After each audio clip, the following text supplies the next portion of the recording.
ৰাতিপুৱা 9টা বজাতে ধুই দিয়া কাপোৰখিনি এতিয়ালৈকে শুকাবলৈ হোৱা নাই আৰু আপোনালোকে দেখিছে কি ৰ'দ, তথাপিতো শুকাবলৈ হোৱা নাই। বৰ লাগিছিল। অকণমান বাটৰ পিনে ইফাল সিফালকৈ চালোঁ, নাই কোনো নাই। এই ৰ'দতনো কোন আহিব। এতিয়াতো 1:30 বাজি গ'লেই, প্ৰায় কামখিনি সামৰি এতিয়া মই ডিউটিত যাম আৰু এনেদৰে মই তলাটো লগাই দৰ্জাত মই যাবলৈ আৰম্ভ কৰিলোঁ। মোৰ ৰুমৰ পৰা মোৰ ডিউটি প্ৰায় 1.5 কিলোমিটাৰমান দূৰ, কিন্তু এবাৰ চালোঁ কাপোৰখিনি লাৰি, তথাপিতো শুকুৱাই নাই এতিয়াও। ঠিক আছে, মই পিছত চাই ল'ম কাপোৰখিনি আহি পিনে, যদি বৰষুণ নিদিয়েতো ভালেই হ'ল, বৰষুণ দিলেতো বেয়াই হ'ল। আৰু এতিয়াতো মই খোজকাঢ়ি যাবলৈ একদম বৰ লাগিছে আৰু মোৰ গাড়ীখন থকা স্বত্বেও মই কিন্তু খোজকাঢ়িয়ে যাওঁ, কাৰণ খোজকাঢ়ি অকণমান ভাল লাগে। কিন্তু আজি যিহে ৰ'দ, খোজকাঢ়িবৰ একেবাৰে মন নাই। দেখিছে নহয় মোৰ বেলিটো মোৰ মূৰৰ ওপৰত কেনেকৈ খাওঁ খাওঁকৈ উঠিছে।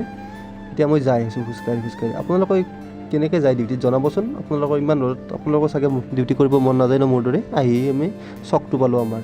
এতিয়া চকটোৰ পৰা প্ৰায় আৰু 1 কিলোমিটাৰমান আছে আৰু ইমান ৰ'দত যে মই একদম খোজকাঢ়িব মন নাই, তথাপিতো মোৰ যাই আছোঁ আৰু ডিউটিত গ'লে